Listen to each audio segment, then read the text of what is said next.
selv. Hej. Hvad hedder du? Jeg hedder John.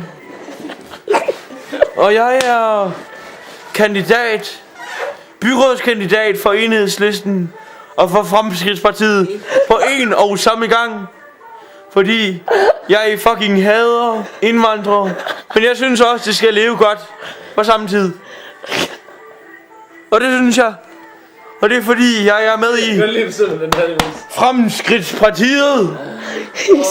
Hild Messerschmidt, den dejlige mand. Han er knivsmed. Og han er kun 18. grads indvandrer. Jeg er da ligeglad. Han er sgu dejlig. Han er tysker. Han er preußer. Det kan jeg da godt lide. Men ved du hvad jeg bedre kunne lide, hva'? Jeg kunne sgu bedre lide, hvis han gav mig Ejderen tilbage. Det er svin. Danmark til Ejderen, preußer ud. Og så siger jeg godnat. For ham, mand. Det smager fandme af kokos. Han går på emsen. Jeg ved godt, der ligger en madras heroppe, der er rimelig god. Ja. Ja, der er også 8 pladser. 1, 2, 3, 4, 5, 6, 7, 8 pladser. Kæft, det er egentlig en dejlig hytte, I har her. Ja, for helvede. Vi er lejet nu. Hvorfor filmer du ikke der?